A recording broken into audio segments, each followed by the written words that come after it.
Hello students, so you are most welcome in today's video. दोस्तों, आप सबका स्वागत है आज की वीडियो में। आज दोस्तों हम क्लास 12th की ज्योग्राफी चैप्टर नंबर आपका 2, जिसके अंदर हम पढ़ रहे हैं विश्व जनसंख्या वितरण घनत्व और वृद्धि, जो कि एक बहुत ज़्यादा इंपॉर्टेंट चैप्टर है और यह इस चैप्टर की तीसरी वीडियो होगी। सो मैं उम्मीद यही करूँगा कि आप सभी ने प्रीवियस जो 2 वीडियोज़ मैंने आप सबको दी है क्लास आपका 12th चैप्टर नंबर 2 ज्योग्राफी की जो 2 वीडियो मैंने आपको दी है स्टूडेंट्स, वो आप सभी ने देखी है।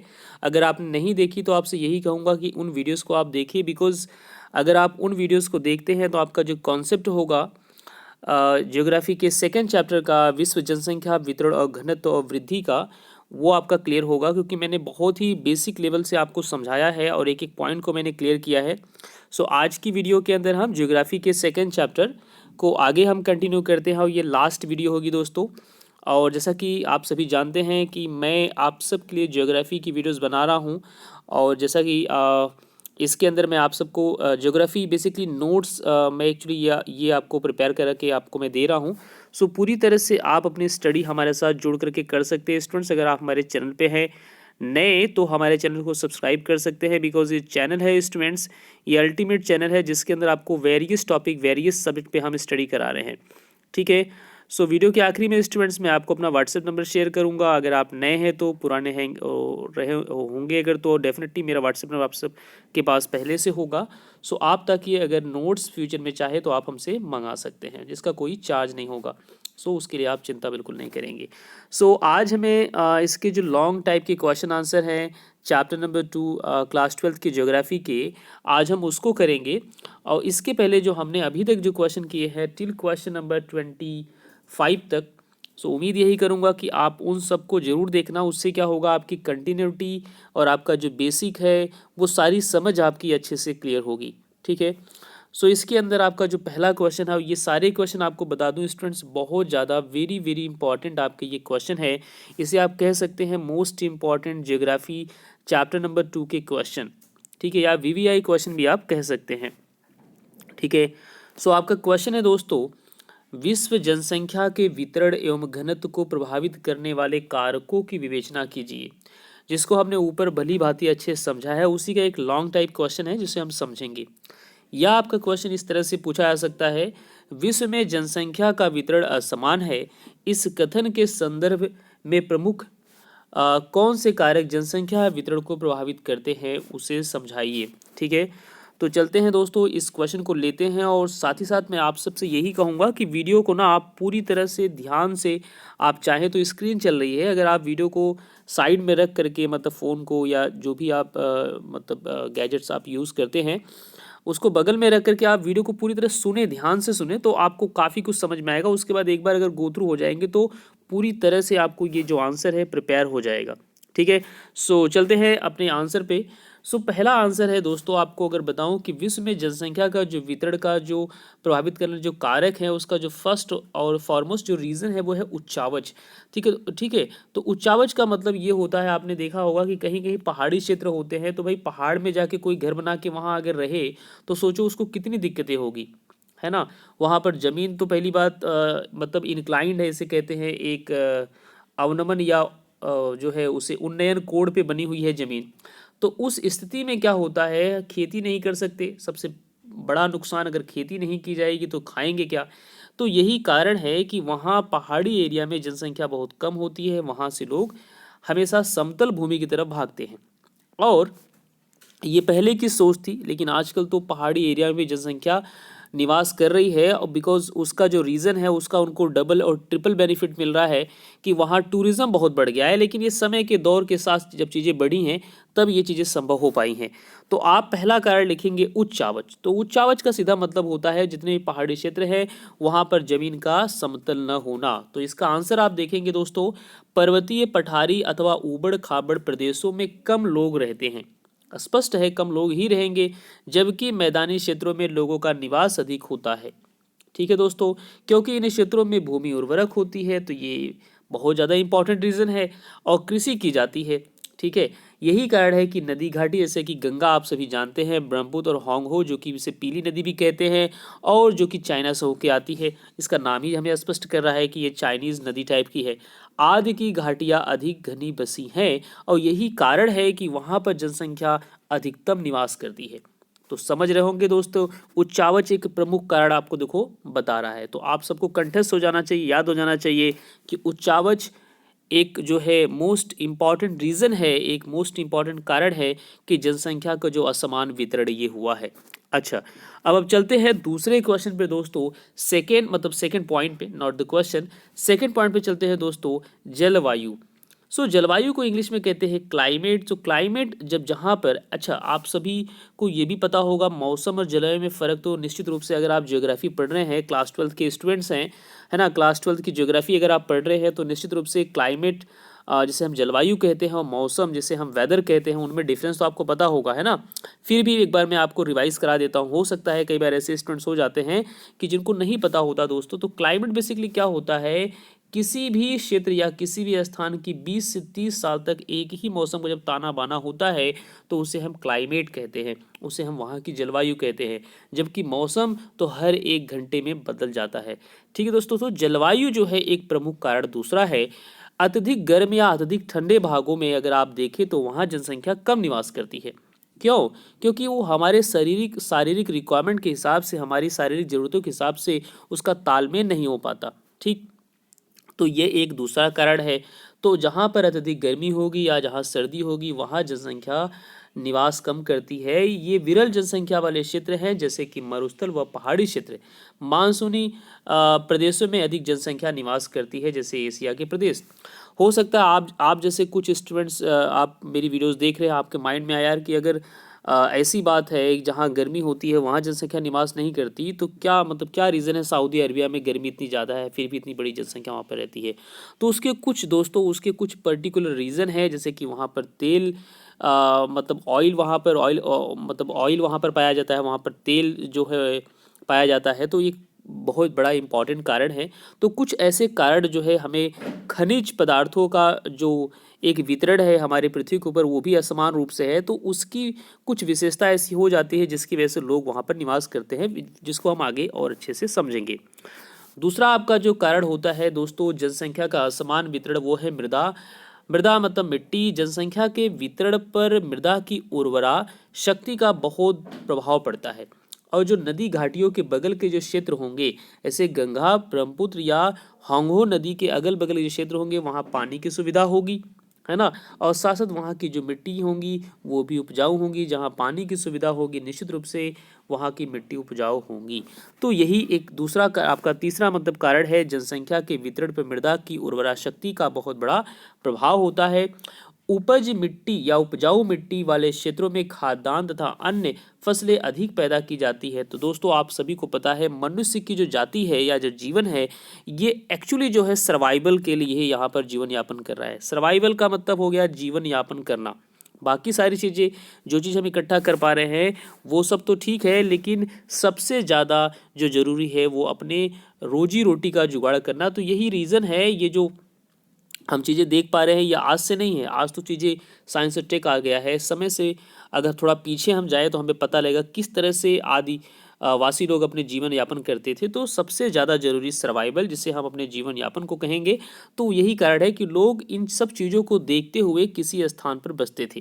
ठीक है, तो आगे हम और अगर इसको समझें तो फसलें अधिक पैदा की जाती है और प्रति हेक्टेयर उपजाऊ या उपज जो है अधिक होती है। इसलिए नदी घाटियों की उपजाऊ मिट्टी वाले क्षेत्र में अधिक घने बसे लोग हैं, यहाँ वहाँ की जनसंख्या ज़्यादा होती है। तीसरा जो मतलब चौथा जो इम्पॉर्टेंट है दोस्तों, मोस्ट इम्पॉर्टेंट जो है अगेन, ये आपका ये है खनिज पदार्थ। ठीक है, खनिज पदार्थ मतलब विषम जलवायु होने की आपने रीज़न तो देखा ही है, विषम जलवायु है।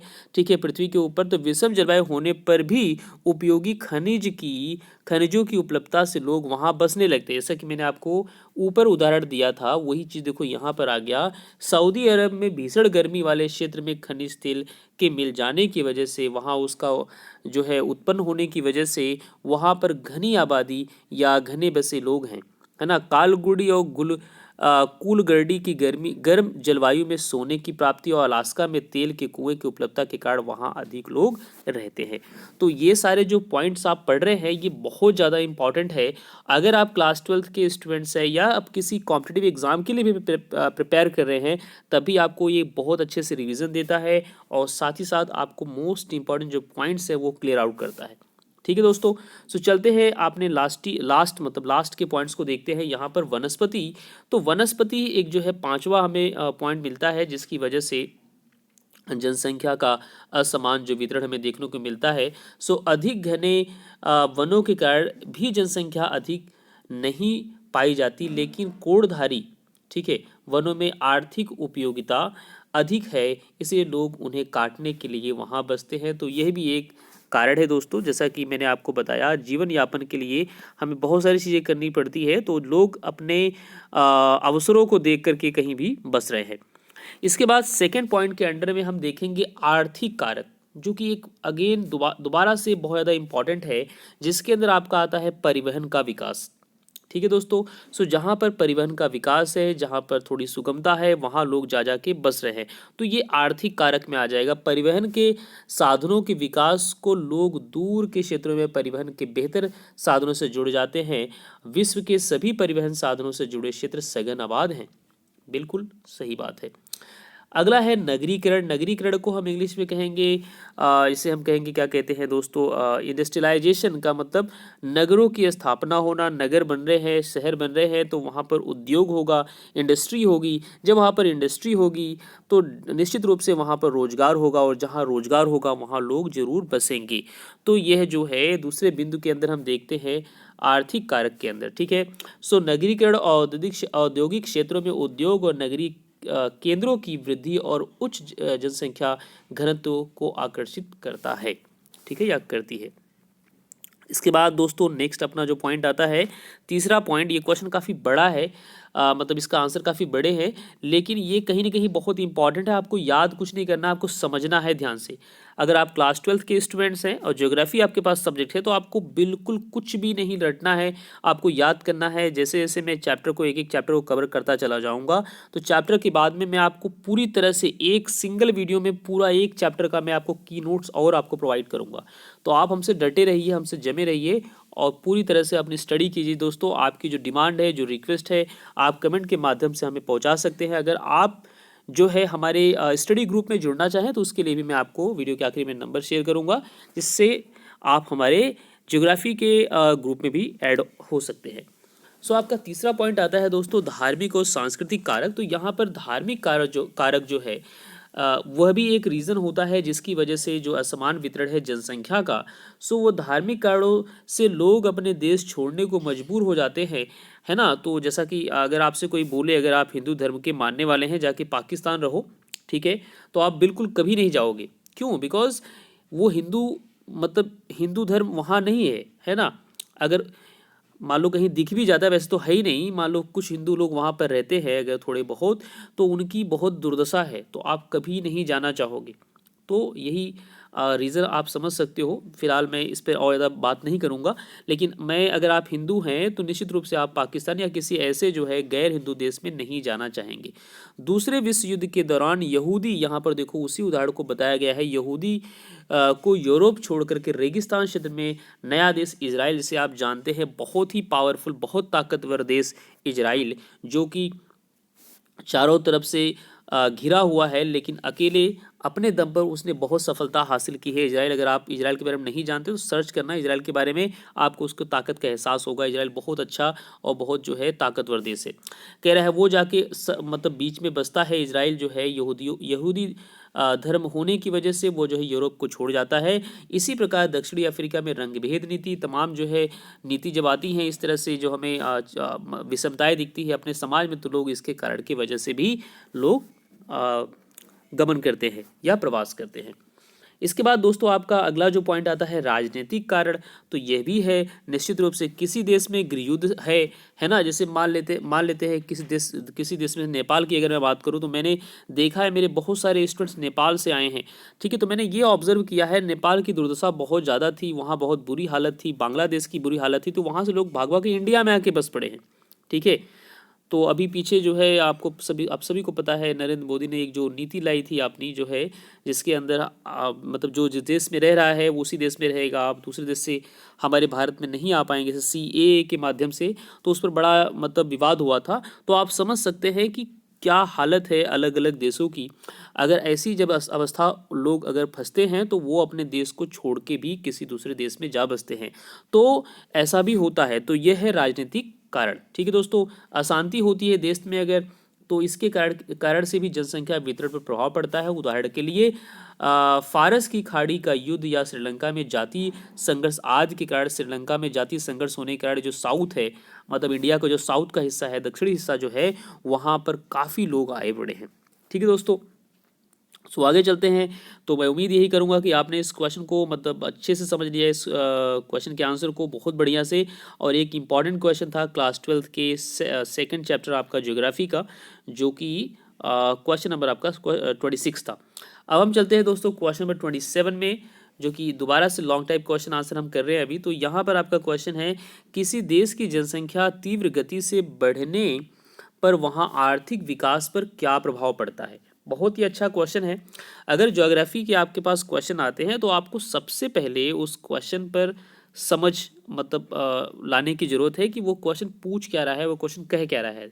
तो क्वेश्चन को दोबारा से हम पढ़ते हैं। तो कह रहा है, किसी देश की जनसंख्या तीव्र गति से बढ़ने के क्या कारण है, उसके आर्थिक विकास पर क्या प्रभाव पड़ते हैं। ठीक, तो मतलब अगर किसी देश की जनसंख्या बढ़ रही है तो उस देश की आर्थिक स्थिति क्या होगी, तो उसको हम समझते हैं। तो देखो दोस्तों, अभी हम देश की बात न करके अपने घर की ही बात कर ले। मान लेते हैं दो परिवार है, एक परिवार ए और दूसरा परिवार बी। और परिवार ए में जो पेरेंट्स हैं उनके 10 बच्चे हैं फॉर एग्जांपल, या 10 नहीं, मान लो 5-6 कर लेते हैं। ठीक है, तो यहाँ की हालत आप समझ जाओ। और दूसरा जो परिवार बी है, अगर इनके पास 2 बच्चे ही हैं तो इनकी हालत क्या होगी अगर दोनों की अर्निंग सेम है तो, है ना। तो इस उदाहरण से आप पूरी तरह से समझ सकते हैं। तो उसी को हम यहाँ पर कुछ बिंदुओं के अंतर्गत पढ़ेंगे। तो जैसा कि आप यहाँ पर देख पाएंगे, जनसंख्या की तीव्र वृद्धि के कारण अनेक प्रकार की आर्थिक और सामाजिक विषमताएं या समस्या उत्पन्न हो जाती है। पहला है भोजन की समस्या, जो सबसे ज़्यादा मतलब अति महत्वपूर्ण ज़रूरत हमारी है। अगर यही नहीं होगा तो हमारा जीवन नहीं होगा। तो भोजन की समस्या अगर हो जाए जिस घर में या जिस देश में, वो देश क्या कभी तरक्की करेगा? बिल्कुल नहीं करेगा। तो बस हेडिंग मात्र से ही आपको आंसर पूरी तरह से मिल जा रहा है दोस्तों। उसके बाद आता है आवास की समस्या। अब सिंपल सी बात है, जब भाई एक घर में अगर 10 बच्चे हो जाएंगे, या मान लो 10 नहीं 5 बच्चे ही हो जाएंगे, 6 बच्चे हो जाए, तो उस घर में निश्चित रूप से चीज़ें कम बढ़ जाएगी। मान लेते हैं अगर पेरेंट्स पैसे वाले हैं, लेकिन सभी के पास इतने पैसे नहीं होते हैं ना। तो इस तरह से आप समझ सकते हैं देश की हालत क्या होगी अगर देश में जनसंख्या बढ़ती चली जाएगी। तो क्षेत्रफल तो बढ़ नहीं रहा है, जो क्षेत्र है वो निश्चित है, और लोग अगर बढ़ रहे हैं तो इतने से क्षेत्र में जब ज़्यादा लोग होंगे तो आवास की कमी जरूर हो जाएगी, है ना। तो ये दूसरा जो है आपका पॉइंट था, जो कि बहुत ज़्यादा इंपॉर्टेंट। दूसरा है बेरोजगारी, है ना। तो बेरोजगारी भी इसी तरह से बढ़ जाएगी। जब बेरोजगारी बढ़ेगी, कैसे बढ़ेगी? जब लोग, एक नौकरी होती है अपने भारत में, हमें अक्सर यही चीज़ें देखने को मिलती है, खासकर सरकारी नौकरी अगर हम बात करते हैं तो एक नौकरी होती है और उस नौकरी को पाने के लिए 1000 लोग होते हैं। और इसी वजह से होता है कंपटीशन बड़ा टफ। और कंपटीशन होने के साथ साथ मान लेते हैं कोई होशियार बच्चा भी है, लेकिन उधर से कुछ ब्राइबिंग भी होती है, जैसे मतलब घुसखोरी भी होती है ना। करप्ट लोग कुछ बैठे हैं। तो बहुत सारी चीज़ें हमें देखने को मिलती है इस जनसंख्या बढ़ने के वजह से। तो बेरोजगारी हमारा तीसरा बिंदु हो गया। चौथा आपका आता है निम्न जीवन स्तर। तो निश्चित रूप से दोस्तों, जीवन स्तर जो होता है, अगर जनसंख्या किसी परिवार या किस देश की ज़्यादा हो जाएगी तो वहाँ का लाइफ जो स्टैंडर्ड लोगों का है वो गिर जाएगा। ठीक, पांचवें बिंदु में देखेंगे जनसंख्या का कृषि पर अधिक दबाव। भाई सिंपल सी बात है, अब ये बताइए कि अगर आपके पास इतनी खेती है और इतने ही खेती में अगर मान लेते हैं 2 लोग का जीवन यापन अच्छे से हो सकता है, वो जनसंख्या बढ़ गई 4 या 5 या 6, तो बताओ कितनी मुश्किल होगी। खेती तो हमारे पास निश्चित है ना, वो क्षेत्रफल में उसकी वृद्धि तो हुई नहीं, उसको खींच के तो बढ़ा सकते नहीं हम, लेकिन खाएंगे तो सभी। तो यहाँ पर हम चलो मल्टी क्रॉपिंग कर सकते हैं, बहुत सारी चीज़ें आप हो सकता है आपको आपके दिमाग में आए, लेकिन फिर भी कहीं ना कहीं से आप समझो कि जनसंख्या बढ़ेगी तो हमें नुकसान होगा। ठीक है, बचत की कमी। दोबारा से दूसरी बात, मतलब फिर आपका छठे पॉइंट पे फिर इंपॉर्टेंट बात हमें मिलती है कि भाई बचत की कमी होगी। अगर आपके परिवार में बच्चों की संख्या बढ़ गई तो सभी को पढ़ाना है, सभी को सारी व्यवस्थाएं देनी है, तो बचत सेविंग जो होती है पेरेंट्स की वो नहीं हो पाती। ठीक है। और उसके बाद स्वास्थ्य अच्छा नहीं होगा, जब बच्चा खाएगा नहीं और ऊपर की सारी समस्या बनी रहेगी तो स्वास्थ्य की पूछो मत उसकी हालत कैसी होगी। ठीक है, तो इस तरह से आपने इस क्वेश्चन को बहुत अच्छे से समझ लिया और इसको जो है आप सभी बहुत ध्यान से इसको आप नोट डाउन भी कर सकते हैं स्क्रीनशॉट लेकर के आप, या जो है आपको मैं नोट्स तो प्रोवाइड करूंगा ही। ठीक, तो इसके बाद चलते हैं दोस्तों, नेक्स्ट क्वेश्चन आपका देखते हैं, जननांगी संक्रमण सिद्धांत क्या है, जो कि ये दोबारा से बहुत ज़्यादा इंपॉर्टेंट क्वेश्चन है, ये इसे आप इंपॉर्टेंट मार्क कीजिए। जननांगीय संक्रमण सिद्धांत क्लास 12th के चैप्टर नंबर 2 का जियोग्राफी का मोस्ट इंपॉर्टेंट क्वेश्चन है ये। जननांगी संक्रमण सिद्धांत क्या है, जननांगी संक्रमण अवस्था को चित्र द्वारा स्पष्ट कीजिए। ठीक है, तो समझते हैं इसको। कह रहा है जननांगी संक्रमण सिद्धांत के क्षेत्र की जनसंख्या के वर्णन तथा भविष्य की जनसंख्या के पूर्वानुमान लगाने में मदद करता है। ठीक है, तो एक्चुअली ये जो सिद्धांत है दोस्तों आपको बताऊं, इसके माध्यम से हम जो है भविष्य में आने वाली जनसंख्या का पूर्वानुमान लगा लेते हैं कि भविष्य में हमारे पास अभी सन 2021 अगर चल रहा है या 20 चल रहा है, तो आने वाले 5 साल या 10 साल में इस मतलब जननांगी संक्रमण सिद्धांत के द्वारा, इस प्रिंसिपल के माध्यम से हम जो ये पता लगा सकते हैं भारत की दशा क्या होगी। तो इस दशा से समझते हुए जो जो राजनीतिक लोग हैं, जो यहाँ देश के जो बागडोर जिसके हाथ में है, वो क्या करेंगे, कुछ नियम लाएंगे, कुछ कानून लाएंगे, है ना, जिसके मातहत हम क्या कर सकते हैं, देश की जनसंख्या पे थोड़ा सा कंट्रोल पा सके और देश की उन्नति हम समझ सके। ठीक इसी प्रकार जिस तरह से मैं देश की बात कर रहा हूँ, अपने घर की बात कर सकते हैं। अगर घर में मान लेते हैं जनसंख्या एक निश्चित रूप से बढ़े जा रही है, तो आपको समझ में या उस परिवार को समझ में आना चाहिए कि भाई जो परिवार का मुखिया है, अगर कंबाइंड फैमिली है या सिंगल फैमिली है, तो परिवार का जो मुखिया है वो सोचेगा कि अगर इसी कदर जनसंख्या बढ़ेगी तो हमारे इस घर या परिवार की हालत क्या होगी। ठीक है, तो कहीं ना कहीं जननांगी जो संक्रमण होता है, ये बेसिकली इस सिद्धांत के माध्यम से हम पता लगा सकते हैं, पूर्वानुमान लगा सकते हैं। एक तरह से हमें ये एक जस्ट अजम्पशन या एक हमें जो विजुलाइजेशन देता है। ठीक है, तो इसको आगे हम समझते हैं दोस्तों। इस सिद्धांत के अनुसार जैसे जैसे कोई देश या समाज ग्रामीण खेतिहर और अशिक्षित में उन्नति करके नगरीय औद्योगिक साक्षर बनता है, तो उस समाज में उच्च जन्म दर और उच्च मृत्यु दर से निम्न जन्म दर और निम्न मृत्यु दर की स्थिति आने लगती है।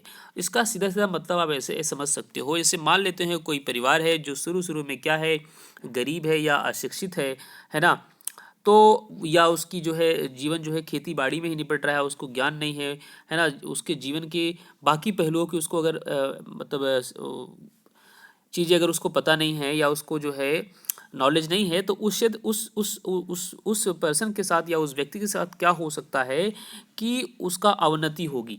लेकिन जैसे जैसे उसके घर के लोग अगर पढ़ेंगे लिखेंगे और उनका ज्ञान जो है आगे स्टेप बाय स्टेप अगर ग्रोथ की दशा में जाएगा, तो वो क्या करेंगे, आने वाले टाइम में वो बोलेंगे कि हमारे दो की पॉलिसी फॉलो करें, या कई बार ऐसा होता है हम दो हमारे एक की पॉलिसी लोग फॉलो करने लगते हैं।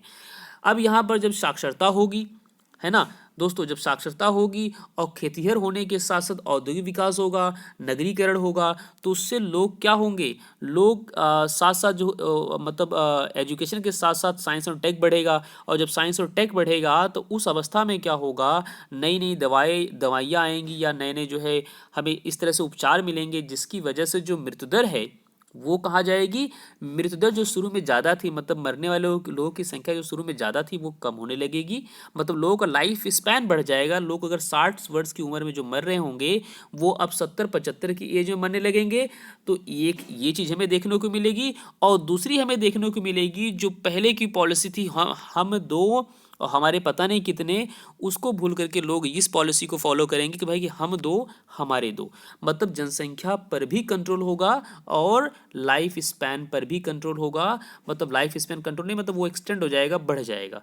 तो अब इसको दोबारा से मैं पढ़ता हूँ, फिर आपको शायद समझ में आ जाए अच्छे से। तो इन्होंने कहा कि कोई देश या समाज ग्रामीण खेतीहर और अशिक्षित में उन्नति जब करता है, तो नगरीय औद्योगिक मतलब साइंस और टेक या तमाम चीज़ें बढ़ेंगी उसकी, और साक्षरता बढ़ने की वजह से उस समाज में उच्च जन्म और उच्च मृत्यु दर जो था, मतलब जो जन्म लेने वाले की संख्या जो ज़्यादा थी और मरने वाली जो संख्या ज़्यादा थी, वो क्या हो जाएगी, निम्न मृत्यु दर और निम्न जन्म दर। क्यों? क्योंकि दोनों ही चीज़ें यहाँ पर कंट्रोल हमें देखने को मिलेगी। तो इसकी 3 अवस्थाएं हैं दोस्तों, हम तीनों अवस्था को आपको समझाते हैं। ये क्वेश्चन बहुत ज़्यादा इंपॉर्टेंट, तो ध्यान समझिए। तो पहली अवस्था क्या होती है? पहली अवस्था हम मान लेते हैं, कोई अभी मैं परिवार का एग्जांपल लेके चलता हूँ। ए नाम का कोई परिवार है, इस परिवार में मान लेते हैं कुछ निश्चित लोग रह रहे हैं, है ना। जैसे जैसे इन लोगों को शिक्षा मिलेगी, अब भाई इस परिवार में जो लोग रह रहे हैं, जैसे जैसे बच्चे इनके पढ़ेंगे, एजुकेट होंगे, तो इस परिवार की हालत जो है किस प्रकार बदलेगी, हम उसी को यहाँ पर समझेंगे उदाहरण के माध्यम से 3 अवस्थाओं में। ठीक है, तो प्रथम अवस्था आपकी आती है जिसके अंदर उच्च जन्मदर होता है और उच्च मृदर होती है, क्योंकि शुरुआती दौर पे जब बच्चे छोटे होंगे और शिक्षा की कमी होगी, तो वो अवस्था उसी रूप में वैसे ही चलेगी, है ना। तो जन्मदर और मृदर दोनों ही क्या होंगी? उच्च होंगी, क्योंकि चीज़ों का विकास नहीं होगा और मतलब सभी प्रकार की दवाइयाँ उपलब्ध नहीं होंगी, है ना। तो तमाम चीज़ें अगर नहीं मिल पाएगी, तो इस तरह से दोनों ही अवस्थाएं हमेशा ज़्यादा रहेंगी, तो उच्च जन्मदर और उच्च मृत्यु दर होंगी। उसके बाद अगला आपका आता है जनसंख्या वृद्धि धीमी होती है और अधिकतम लोग प्राथमिक व्यवसाय में लगे होते हैं। तो जो प्राथमिक अवस्था है, इसके अंदर जनसंख्या जो वृद्धि होती है, ये थोड़ी धीमी होती है, लेकिन अधिकतर जो लोग होते हैं वो क्या होते हैं? प्राथमिक व्यवसाय में लगे होते हैं। बड़े परिवार संपत्ति माने जाते हैं। मतलब जो प्राथमिक स्तर की जिसकी मैं बात कर रहा हूँ, इस अवस्था के लोग जो होते हैं, अगर उनका परिवार बड़ा है, कंबाइंड है, ठीक है, तो एक्चुअली वही उनकी संपत्ति होती है, ऐसा लोगों का समझना है, ऐसे लोगों की समझ होती है। और जीवन प्रत्याशा निम्न होती है, ठीक है, मतलब कम ही समय में लोगों की मृत्यु हो जाती है। अच्छा, इसके बाद आपका अगर हम द्वितीय अवस्था की बात करें, द्वितीय अवस्था में आपका आता है, इस अवस्था में आरंभ में उच्च जन्म दर बनी रहती है। मतलब शुरुआती दौर में जन्म दर ज़्यादा होती है ना, क्योंकि धीरे धीरे धीरे समझ आ रही है, किंतु समय के साथ वो घटने लगती है। ठीक है दोस्तों, जैसे जैसे ज्ञान बढ़ता है, शिक्षा बढ़ती है, समझ आती है, वैसे वैसे जन्म दर आपकी डाउनफॉल हो जाती है। अभी मैं इसको ग्राफ के माध्यम से आपको समझाऊंगा। इस अवस्था में, मतलब द्वितीय अवस्था में मृत्यु दर घट जाती है, क्योंकि साइंस का जब योगदान होगा, साइंस टेक बढ़ेगा, तो मृत्यु दर मतलब लोगों का लाइफ स्पैन जो है, जो छोटी छोटी बीमारियों से जो लोग मर जाया करते हैं, अब नहीं मरेंगे। अब इस तरह से मृत्यु दर जो है वो घट जाएगा। ठीक है, तो यहाँ पर हमें दूसरी अवस्था में एक चीज बहुत इंपॉर्टेंटली समझ में आएगी कि जन्म दर और मृत्यु दर में दोनों में क्या होगा? अंतर होगा।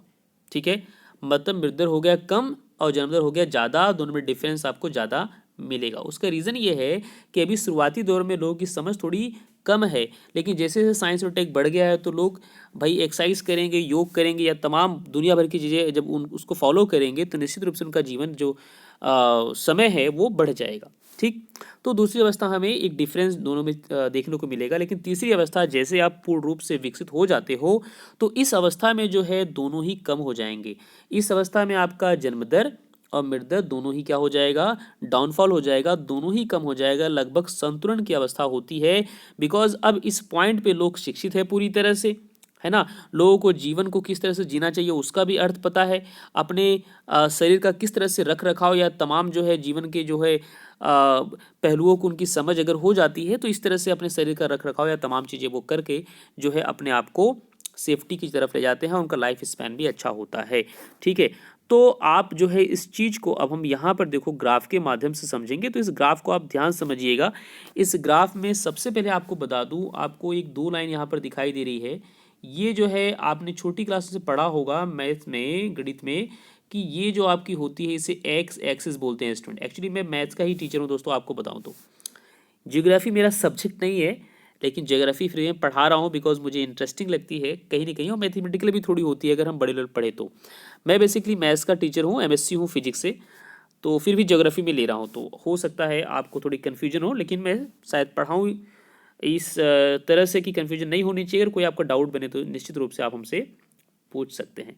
तो ये आपके पास 2 एक्सिस है स्टूडेंट्स, और मेरा ज़्यादातर मीडियम इंग्लिश में है, तो इसलिए दोस्तों मैं थोड़ा सा अपने आप को हिंदी मीडियम तरफ मोड़ रहा हूँ, क्योंकि हिंदी हमारी मातृभाषा है, कहीं ना कहीं जो है हिंदी हमारे लिए बहुत ज़्यादा इंपॉर्टेंट है।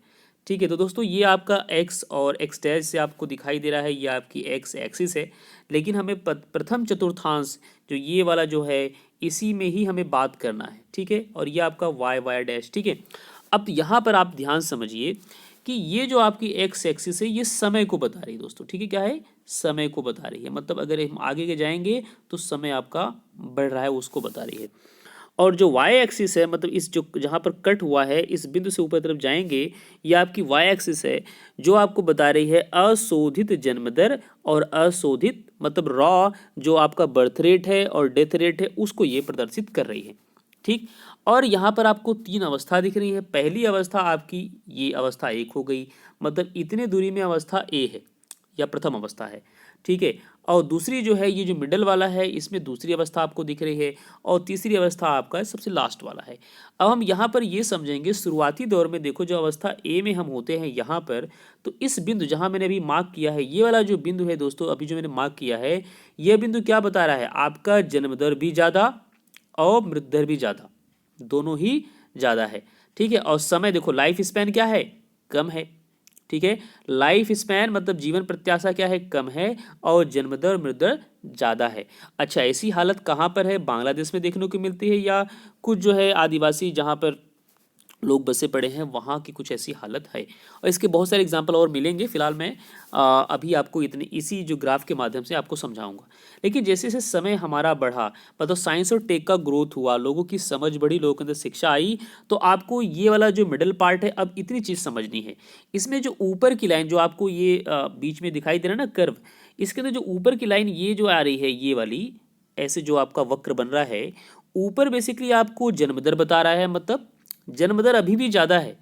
मतलब अवस्था जब दूसरी होती है तो लोगों की समझ तो आ गई है, साइंस और टेक तो ग्रोथ हो गया है, इसकी वजह से लोगों की एज जो है वो बढ़ गई है। दैट्स मीन कि लोग मर नहीं रहे हैं छोटी छोटी बीमारियों से, है ना। टीबी और जो है और जो छोटी बीमारियां हैं जिससे लोग मर जाया करते हैं, जैसे निमोनिया हो गया, अब बच्चे मर नहीं रहे हैं। तो जन्म दर क्या है वो ज़्यादा है, लेकिन मृत्यु दर क्या है, देखो मृत्यु देखो कम हो गई है ना, मृत्यु दर क्या है, कम है, लेकिन जन्म दर क्या है अभी भी ज़्यादा है। बिकॉज अभी भी शिक्षा का इतना, शिक्षा तो आ चुकी है लेकिन उसका एप्लीकेशन अभी नहीं हो रहा है, मतलब लोग एजुकेट हो तो रहे हैं लेकिन एप्लीकेशन नहीं हो रहा है। तो इसके वजह से आपको दिख रहा है जन्म दर अभी भी ज़्यादा है दूसरी अवस्था में, और मृत्यु दर क्या है काफ़ी गिरावट हुई है। तो इस अवस्था में दूसरी अवस्था में दोनों में बहुत डिफरेंस दिखता है। दैट्स मीन कि जन्म दर ज़्यादा होती है मृत्यु दर कम हो जाती है। तो अपने भारत की दशा अभी दोस्तों यही है, भारत की दशा अपने यही है, अभी भी अपना भारत एक हाई रेट से बढ़ रहा है। मतलब जो अपन जैसे लोग या जो थोड़े एजुकेट लोग हो गए हैं वो उस चीज़ को समझ रहे हैं कि नहीं, हाँ यार हमें जो है किस तरह से अपने फैमिली को बैलेंस करना चाहिए, या किस तरह से मतलब चीज़ों को फैमिली जो है हमें प्लानिंग करनी चाहिए।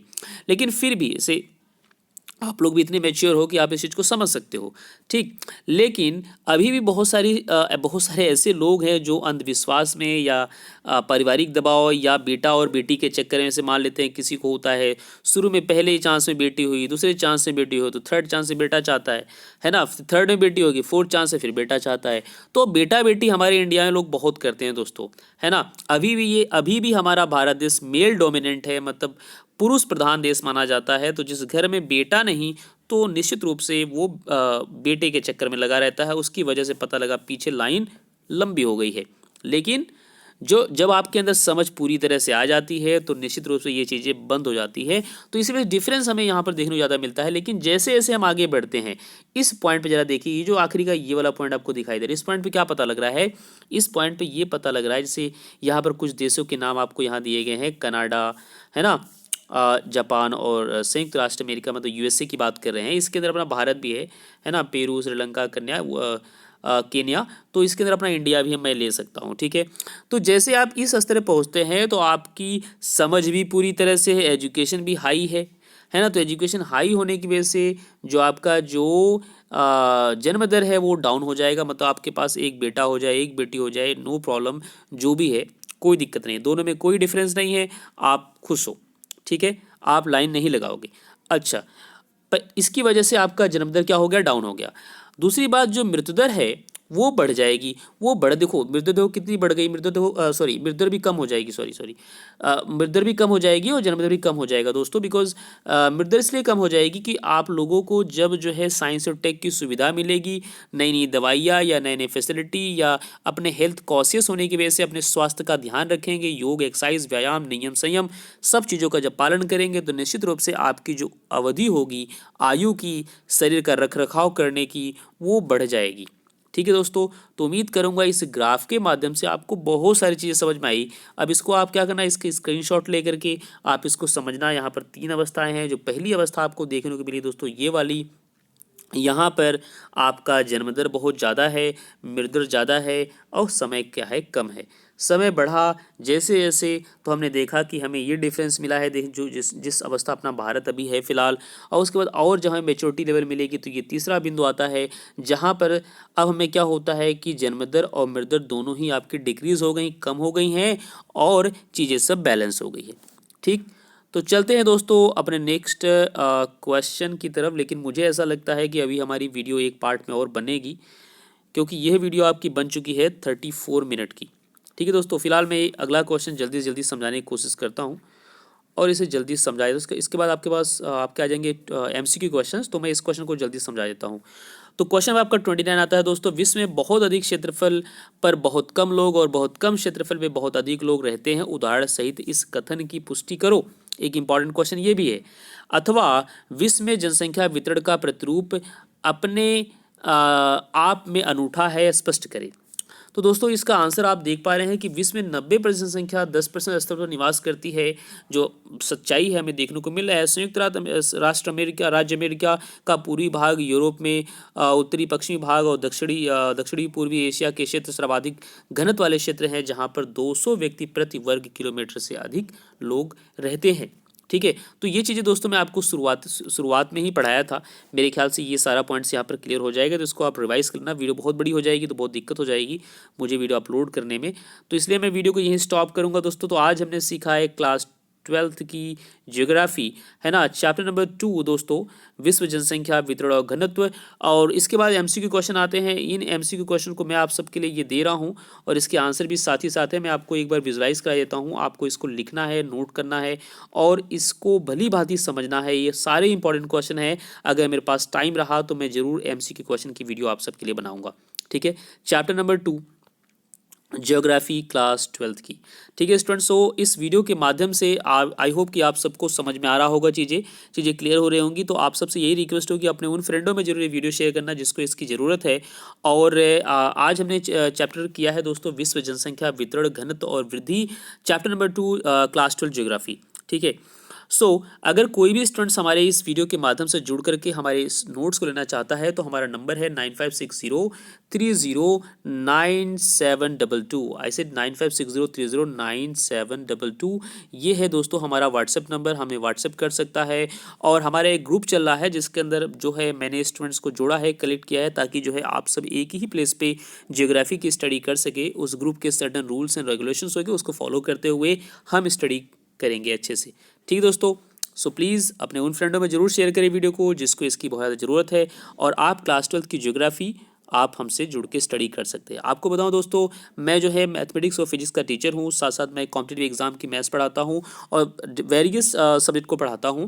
फिलहाल मेरा ज्योग्राफी सब्जेक्ट नहीं है, लेकिन कहीं ना कहीं मुझे इससे इंटरेस्ट है, मुझसे लगाव है। और मैं इसके अलावा साइकोलॉजी भी पढ़ाता हूँ, इकोनॉमिक्स भी पढ़ाता हूँ स्टूडेंट्स। सो अल्टीमेट में वेरिएंट टीचर हूँ और मेरी दिल्ली में अपनी खुद की एकेडमी है और साथ ही साथ मैं टीचिंग एक्सपीरियंस लगा मुझे 10 साल पढ़ाते हो गया है। तो निश्चित रूप से मेरा जो प्रयास है आप सबके लिए एक महत्वपूर्ण रहेगा, आप सबके लिए हेल्पफुल रहेगा। सो अगर आपका कोई सजेशन, कोई सुझाव मुझे लेके है तो आप फ्री फील टू मुझे कमेंट आप कर सकते हैं। यूट्यूब के माध्यम से मुझे आप कमेंट कीजिए, मुझे बताइए अगर कोई आप परिवर्तन देखना चाहते हैं। सो दोस्तों आप सभी अपना ध्यान रखिए, take care and bye bye.